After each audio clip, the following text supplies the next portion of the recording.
Yo, what's poppin', my people? It's your boy Crooks the Great, and I'm back at you guys with another banger of a UFC 5 video. Because in today's video, we're going to be taking on one of the notoriously spamming clans in the UFC community, in the TheyHate clan. And we're going to be doing it with Sean O'Malley, and we're going up against Corey Sandhagen. Now, this fight is really interesting because you guys will see later on in the fight, he starts to switch more towards a little bit of spamming tactics that they're known for.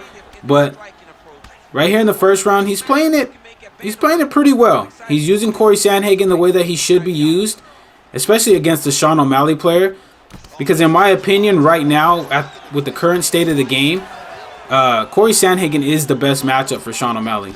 He's very fluid on the feet, has very good footwork, as well as has good grappling as well, so you can grapple and take Sean O'Malley down if you need to. So right there, we hit him with a nice calf kick that made him trip because he was going for the spinning attack. And I'm just trying to pace myself and really see what he's going to do, because he's throwing out some really wild shit like he did with that jumping switch kick to the head. So right there, nice pull by him. He tries to go with the flying knee. Chopping away at that lead leg. Just giving him some different looks. We don't want to rush anything as we catch him right there with a nicely timed front kick. Miss on the flying knee, and he was able to land that elbow. That was a weird sequence, but it is what it is. But like I said, I don't want to rush anything, because the more you rush, the more you're going to get caught. And that's exactly what he's doing wrong right now, is that he's just throwing ridiculous stuff and then he's getting caught. He's not worried about anything coming back. So here we have him up against the fence. We're applying a little bit of pressure, trying not to let him circle off the cage, but he clinches us up right there. But we were able to get out of it pretty quickly. But he's fighting back, which is a pretty good thing to do when you're up against the fence, I'm not going to lie. So right there, we chop him with a nice body kick into a front kick. Nice teep kick pushes him back. But we're still staying super patient right here. We're not overcommitting on any long combination strings, going wild as he gets a nice leg kick health event off the check. We're not going wild. And that's why I feel like a lot of people in UFC 5 are really struggling right now. They tend to get in the pocket and then they go wild and then they make mistakes. So that's not what I'm trying to do right here. We're just staying patient, picking at him. I'm noticing that body hook and the body kicks have been landing at quite a high rate in this round. So that might be something that we could strategize around. Right there, go with the nice jab lead body hook into a nice calf kick. I almost catch him right there with a cleanly timed head kick. Breaking the block down a little bit, mixing it up high-low. And that's going to be the end of the first round. Now, a very close first round, ladies and gentlemen. A very close first round. You could really have it either way. He got a leg health event. I got a stun and wobble. He landed more shots. So, I mean, a very close first round. And surprisingly so, because these guys are known to try to find exploits in the game and literally just game plan around the exploits. So, for him to fight so cleanly in that first round was really a pleasant surprise to me. Because maybe the TheyHate clan is going to turn it around. You never know. So here at the beginning of the second, we're still kind of getting a feel for him. I noticed that he's trying to chop the lead leg as well now. So there's a high chance we might have to switch stance, just because our right leg is already in trouble because he checked kicks in the first round. So they were closing the distance. He clinches us up, but he's not really doing anything too bad with the clinches right now. And not doing it like ridiculously a lot to really make me think that he's going to start spamming the clinch. Right there, nice clean combination. He misses on the teep kick. We immediately punish him with a nice jab lead hook. He's feinting off that front kick. So we got to be aware of that as we're entering in the pocket, going down to the body, then back up to the head. And with a clean block breaking combination, and he's staying put. So we catch him with a nice block breaking combination and drop him right there, having him hurt. We want to get out of there because he's landing unblockable knees.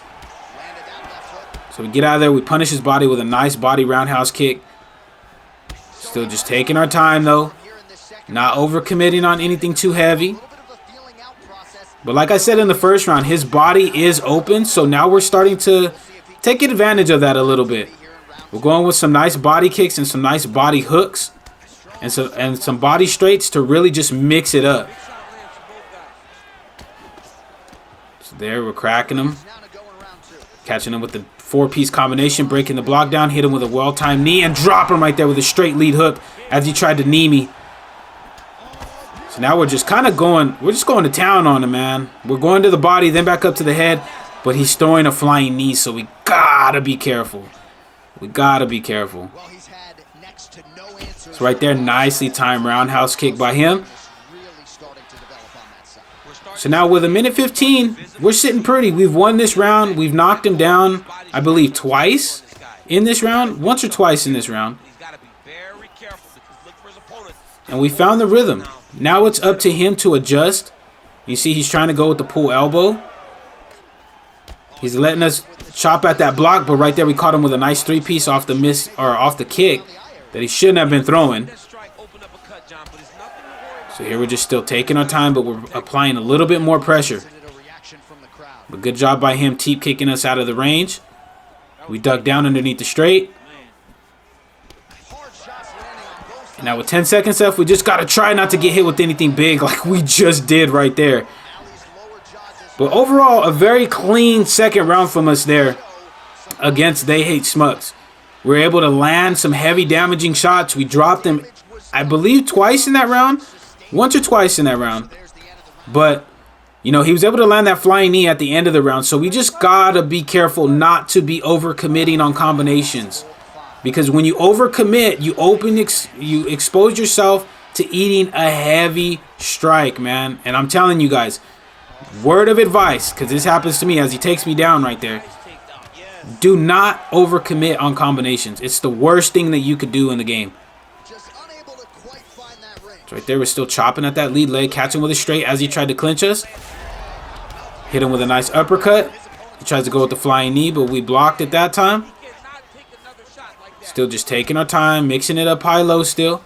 Nice body kick right there by us as he was moving off. That right leg of ours is getting chopped up. Looking like a damn pork chop out there, so we're probably going to have to switch if he continues to game plan around that leg kick. So there, he actually landed the body tee, but it didn't push me back far enough to take me out of range. But now you see we're fighting inside the pocket a little bit more. And we do have a cut either on our lip or on our nose. So we just got to be careful. Still just taking our time. He's feinting off the knees.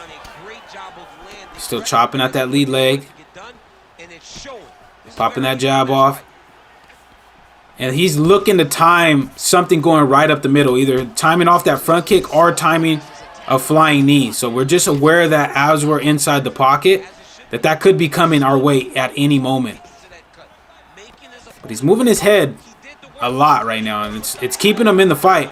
But right here, we're breaking down the block, and we catch him with a cleanly timed uppercut as he was moving back to center off of a slip. Drop him. We try to hit him with a hook to the head, but he blocked it. So here we're still just taking our time. Nice teep kick. Now, it seems like he's having a little bit of a hard time with the pressure. He's not really doing too well with getting off the fence as we let him off the fence for free right there. But there's a single leg bail. Kneeing us right there. He's going to take our back.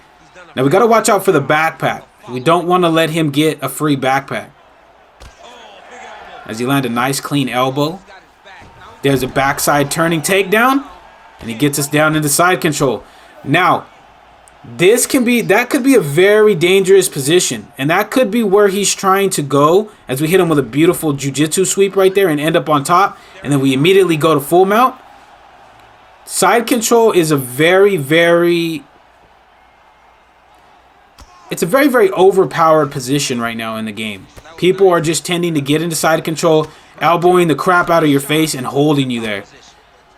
So we can't let him, if we do allow him to sweep us, to get us to side control. But right now we're looking pretty good as the end of the third round approaches right there. So in the third round we did a great job of landing some heavy damaging strikes. As you can see, we knocked him down again on top of the 2 knockdowns that we already had. So we're 2 rounds in the bag right now. And we could be, honestly, it could be 3-0. It could be 3-0. Who knows? But he did do something in that round with the single leg bail that I think he might tend to do in the 4th and 5th round, if you know what I'm saying. Because he knows he's down 2 rounds to 1, and all I need to do is win, or 2 rounds, maybe 3 rounds, as he single leg bails us right there, and that lets me know he thinks he lost the 1st round. He does, because he immediately came out and single leg bailed us, gets us on the ground. We try to roll the full guard, but he blocked it. We blocked that posture up because I already know what he's trying to do. He's going to try to posture up and take us into side control. So there he fakes to try to posture up, but we didn't block it that time. But we didn't have a stamina disadvantage either. So for those of you guys that are newer to the game or didn't know this, you can only posture up at a backside and roll them into side control if you have a stamina advantage. So like right now, if he postures up, he can roll us, and we know that, so we deny that transition. We go to full guard right here, but he's gonna roll us, unfortunately, into side control with the transition right there. And now this is not where we want to be at, because look, he's now all of a sudden trying to block transitions and just elbow our face. So this is not where we want to be at. So here we're trying to get out. We're trying. But he's baby punching us in the face. He goes to north and south. He blocks the sprawl position out of north and south, and then he rolls to the other side. Now that didn't make much sense to me. I don't know why he did that, because as you see, we get the sprawl position right there. But he actually gave us the cage. He gave us cage side, which would have allowed us to push our feet off of the cage and potentially get a sweep in the side control ourselves. So that was odd to me, but that also did let me know that maybe he's kind of panic wrestling. When guys tend to panic wrestle, they give you opportunities to sweep them.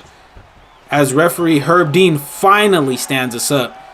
I say Herb Dean like he's not the only referee that's in the game. But we ain't going to get into that. We taunt him right there. Hits us with a nice clean 2-piece. Reopens the cut that we have. Nicely timed head kick, but we did block it. Crack him right there with a nice jab hook. Barely miss on the straight. But he's won this round so far with the single leg bail. So we have to do something to either get a rock on him or do something significant to sway this round back in our favor. So right here, we're just playing it patient, but we're putting pressure on him. He's slipping pretty heavy. Crack him right there with a nicely timed straight. Drop him as he was trying to go for a clinch right there. Hurting him to the body. Hitting the uppercut. Now with 20 seconds left, we're winning this round because he didn't do enough damage on the ground, in my opinion, to really warrant moving past the knockdown. As we drop him again right there at the end of the 4th round. And that last knockdown for surely secured that round for us. So, hey, he could be down 4 rounds to nothing in this fight. Or he could be down 3 rounds to 1. But here in the 5th round, I would anticipate he's probably either going to A, start to clinch spam me, or B, single leg bail the shit out of me like he did in that 4th round. So here we're taking our time. Hit him with a nice slip straight. We're looking to see what is he going to try to do. He landed a nice clean 2-piece. Still just taking our time. Waiting for him to overcommit. And there he was going for a single leg bail, but we actually knocked him out of the animation with a nicely timed straight. So that lets me know he's probably going to go back to the single leg bail. But we're putting pressure on him. Drop him right there with a nice block breaking combination right there with Sean O'Malley. And we get the job done before he could ever even single leg bail us. He tried. He tried to do what was within his power to get us out of there, but we're able to get the job done with Sean O'Malley with this nice combination right there. But that's it for the video, guys. If you guys did enjoy this video, make sure to slap that subscribe button if you're new, as well as slap that like button, because I do post UFC 5 content on this channel daily. But until the next video, guys, take it easy, be safe, enjoy the rest of your guys' day, afternoon, evening, depending on where you guys are watching this from. And I will see you guys in the next video.